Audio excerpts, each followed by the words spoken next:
जय हिंद। आज हम प्रश्न उत्तर लेकर आए हैं यतेंद्र मिश्र का। ये कहानी है नौबत खाने में इबादत। तो कृपया कॉपी और पेन अपने पास रखें और साथ क्वेश्चन आंसर करते चलें। क्लास 10 हिंदी क्षितिज भाग 2 का ये चैप्टर 11 है। आइए प्रश्न अभ्यास से प्रश्न उत्तर करते हैं। पहला प्रश्न देखिए, शहनाई की दुनिया में डुमराव को क्यों याद किया जाता है? तो शहनाई वादक बिस्मिल्लाह खान के कारण। तो उत्तर देखिए, मशहूर शहनाई वादक बिस्मिल्लाह खान का जन्म डुमराव गांव में ही हुआ था। इसके अलावा शहनाई बजाने के लिए रीड का प्रयोग होता है। रीड अंदर से पोली होती है जिसके सहारे शहनाई को फूंका जाता है। रीड नरकट से बनाई जाती है जो डुमराव में मुख्यतः सोन नदी के किनारे पाई जाती है। इसी कारण शहनाई की दुनिया में डुमराव का महत्व है। अब हम दूसरे प्रश्न की ओर आइए। प्रश्न करता है कि बिस्मिल्लाह खान को शहनाई के मंगलध्वनि का नायक क्यों कहा गया है? तो दूसरा प्रश्न का सही जवाब देखिए, शहनाई ऐसा वाद्य है जिसे मांगलिक अवसरों पर ही बजाया जाता है। बिस्मिल्लाह खान शहनाई बजाते थे और शहनाई वादक के रूप में उनका स्थान सर्वश्रेष्ठ है। 15 अगस्त, 26 जनवरी, शादी अथवा मंदिर जैसे मांगलिक स्थलों में शहनाई बजाकर शहनाई के क्षेत्र में इन्होंने प्रसिद्धि प्राप्त की है। उस्ताद बिस्मिल्लाह खान शहनाई वादन के क्षेत्र में अद्वितीय स्थान रखते हैं। इन्हीं कारणों के वजह से बिस्मिल्लाह खान को शहनाई की मंगलध्वनि का नायक कहा गया है। इसके बाद तीसरा प्रश्न है, सुशिर वाद्यों से क्या अभिप्राय है? शहनाई को सुशिर वाद्यों में शाह की उपाधि क्यों दी? तो यहाँ पर उत्तर होगा, सुशिर वाद्य का अभिप्राय है सुराख वाले वाद्य जिन्हें फूंक मारकर बजाया जाता है। शहनाई अन्य सभी सुशिर वाद्यों में श्रेष्ठ है, इसलिए उसे शाह नय अर्थात ऐसे सुशिर वाद्यों का शाह कहा जाता है। चौथा प्रश्न ऐसा स्पष्ट कीजिए। यहाँ पर कब प्रश्न है, इसका आशय स्पष्ट करना है। जैसे है, फटा सुर न बख्शे लुगिया का क्या है, आज फटी है तो कल सी जाएगी।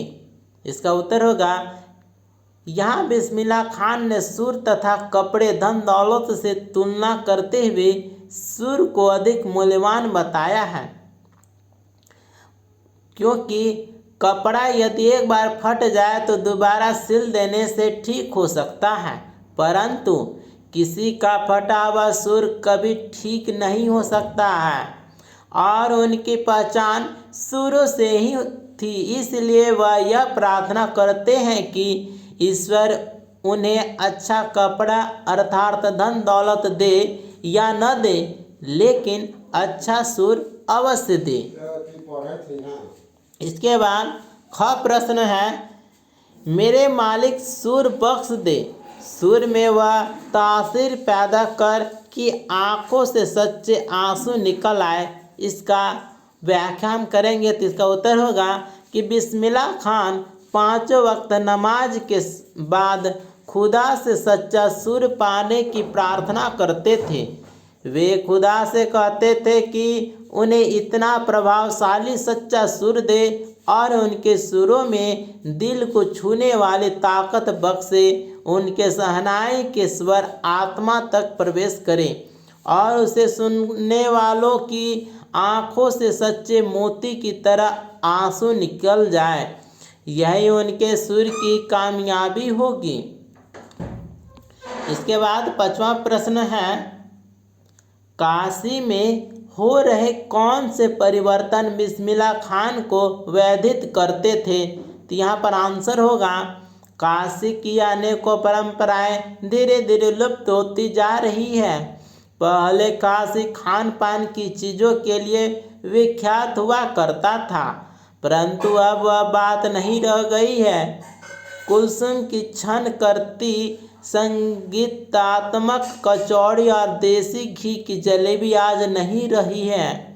संगीत, साहित्य और अदब की परंपरा में भी धीरे धीरे कमी आ गई है। अब पहले जैसा प्यार और भाईचारा हिंदुओं और मुसलमानों के बीच देखने को नहीं मिलता। गायक कलाकारों के मन में भी संगत करने वाले कलाकारों के प्रति बहुत अधिक सम्मान नहीं बचा है। काशी की इन सभी लुप्त होती परंपराओं के कारण बिस्मिल्लाह खान दुखी थे। इसके बाद आगे छठे प्रश्न की ओर आइए। प्रश्न है, पाठ में आए किन प्रसंगों के आधार पर आप कह सकते हैं कि क बिस्मिल्लाह खान मिले जुली संस्कृति के प्रतीक थे। तो यहाँ पर छठा क का प्रश्न का उत्तर होगा, उनका धर्म मुस्लिम था। वे अपने मजहब के प्रति समर्पित थे। 5 वक्त की नमाज अदा करते थे। मुहर्रम के महीने में 8वीं तारीख के दिन खान साहब खड़े होकर शहनाई बजाते थे। वह दाल मंडी में फातमान के करीब 8 किलोमीटर की दूरी तक पैदल रोते हुए नौहा बजाते जाते थे। इसी तरह उनकी श्रद्धा काशी विश्वनाथ जी और बालाजी मंदिर के प्रति भी थी। वे जब भी काशी से बाहर रहते थे तब विश्वनाथ व बालाजी मंदिर की दिशा की ओर मुंह करके बैठते थे और उसी ओर शहनाई बजाते थे। वे अक्सर कहा करते थे कि काशी छोड़कर कहाँ जाएं, गंगा मैया यहाँ, बाबा विश्वनाथ यहाँ, बालाजी का मंदिर यहाँ, मरते दम तक न यह शहनाई छूटेगी न काशी। इसलिए हम कह सकते हैं कि बिस्मिल्लाह खान मिले जुली संस्कृति के प्रतीक थे। ख प्रश्न है, वे वास्तविक अर्थों में एक सच्चे इंसान थे। इसका क्या अर्थ होगा? यहाँ आंसर दिया हुआ है कि बिस्मिल्लाह खान एक सच्चे इंसान थे। वे धर्मों से अधिक मानवता, आपसी प्रेम तथा भाईचारे को महत्व देते थे। वे हिंदू तथा मुस्लिम धर्म दोनों का ही सम्मान करते थे। भारत रत्न से सम्मानित होने पर भी उनमें लेस मात्र भी घमंड नहीं था। वे भेदभाव और बनावटीपन से दूर रहते थे। दौलत से अधिक सुर उनके लिए जरूरी था। इसके बाद देखिए 7वां प्रश्न है, बिस्मिल्लाह खान के जीवन से जुड़ी उन घटनाओं और व्यक्तियों का उल्लेख करें जिन्होंने उनकी संगीत साधना को समृद्ध किया। तो यहाँ उत्तर होगा कि बिस्मिल्लाह खान के जीवन में कुछ ऐसे व्यक्ति और कुछ ऐसी घटनाएं थी जिन्होंने उनकी संगीत साधना को प्रेरित किया। पहला पॉइंट है, बालाजी मंदिर तक जाने का रास्ता रसूलन बाई और बतूलन बाई के यहाँ से होकर जाता था। इस रास्ते में कभी ठुमरी, कभी टप्पे, कभी दादरा की आवाज़ें आती थी। इन्हीं गायिका बहनों को सुनकर उनके मन में संगीत की ललक जागी। दूसरा पॉइंट है, बिस्मिल्लाह खान जब सिर्फ 4 साल के थे तब छुपकर अपने नाना को शहनाई बजाते हुए सुनते थे। रियाज के बाद जब उनके नाना उठकर चले जाते थे तब अपनी नाना वाली शहनाई ढूंढते थे और उन्हीं की तरह शहनाई बजाना चाहते थे। तीसरा पॉइंट है, मामू जान अली बख्श जब शहनाई बजाते बजाते सम पर आ जाते तो बिस्मिल्लाह खान धड़ से एक पत्थर जमीन में मारा करते थे। इस प्रकार उन्होंने संगीत में दाद देना सीखा। चौथा पॉइंट, बिस्मिल्लाह खान कुलसुम की कचौड़ी तलने की कला में भी संगीत का आरोह अवरोह देखा करते थे। पांचवा पॉइंट है, बचपन में वे बालाजी मंदिर पर रोज शहनाई बजाते थे। इससे शहनाई बजाने की उनकी कला दिन प्रतिदिन निखरने लगी। इसके बाद रचना और अभिव्यक्ति से प्रश्न उत्तर होगा। 8वां प्रश्न है, बिस्मिल्लाह खान के व्यक्तित्व की विशेषताओं ने आपको प्रभावित किया। तो यहाँ पर उत्तर होगा कि किन विशेषताओं ने प्रभावित किया, तो निम्न विशेषताओं ने। पहला पॉइंट है, मुस्लिम होने के बाद भी अपने धर्म के साथ साथ वे हिंदू धर्म को भी उतना ही सम्मान देते थे। दूसरा पॉइंट, भारत रत्न की उपाधि मिलने के बाद भी वे पाबंद लगी लुंगियाँ पहन लेते थे। इससे उनके एक सीधे साधे सरल तथा सच्चे इंसान की झलक मिलती है। तीसरा पॉइंट है, उनमें संगीत के प्रति सच्ची लगन तथा सच्चा प्रेम था, इसलिए कुलसुम की कचौड़ी तलने की कला में भी संगीत का आरोह अवरोह देखा करते थे। चौथा पॉइंट, वे अपनी मातृभूमि से सच्चा प्रेम करते थे। शहनाई और काशी को कभी न छोड़ने की बात करते थे, जैसे शहनाई और खान साहब एक दूसरे के पूरक हो। इसके बाद 9वां प्रश्न है, मुहर्रम से बिस्मिल्लाह खान के जुड़ाव को अपने शब्दों में लिखिए। तो यहाँ पर आंसर होगा, मुहर्रम पर्व के साथ बिस्मिल्लाह खान और शहनाई का संबंध बहुत गहरा है।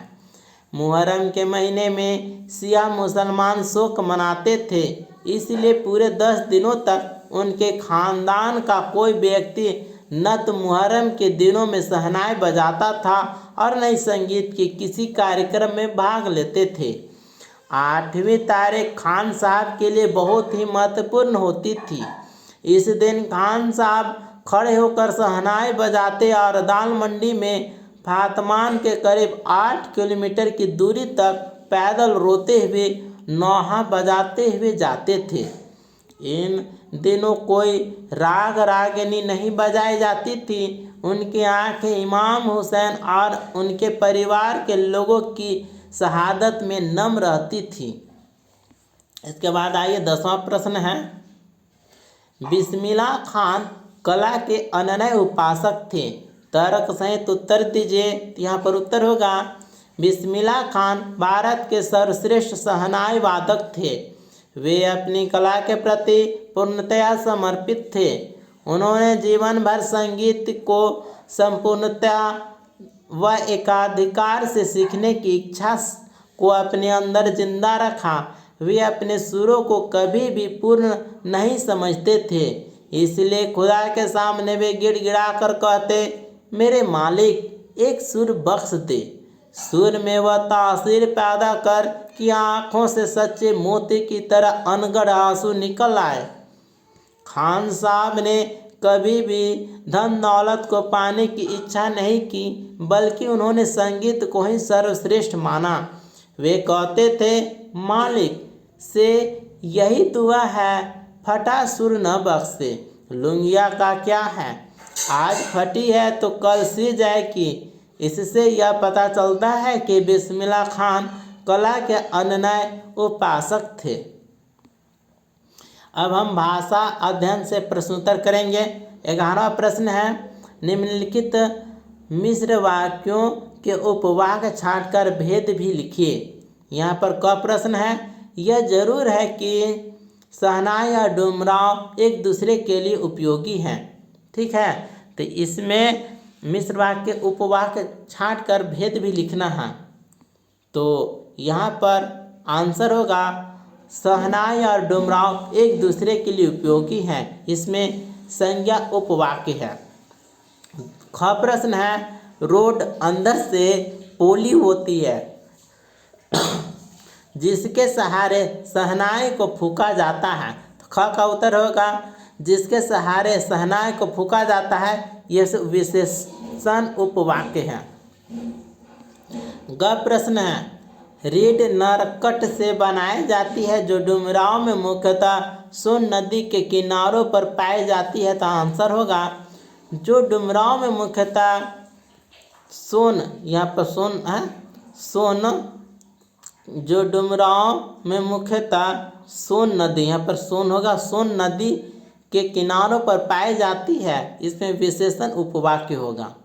वह प्रश्न है, उनको यकीन है कभी खुदा यूं ही उन पर मेहरबान होगा, तो आंसर होगा कभी खुदा यूं ही उन पर मेहरबान होगा, इसमें संज्ञा उपवाक्य है।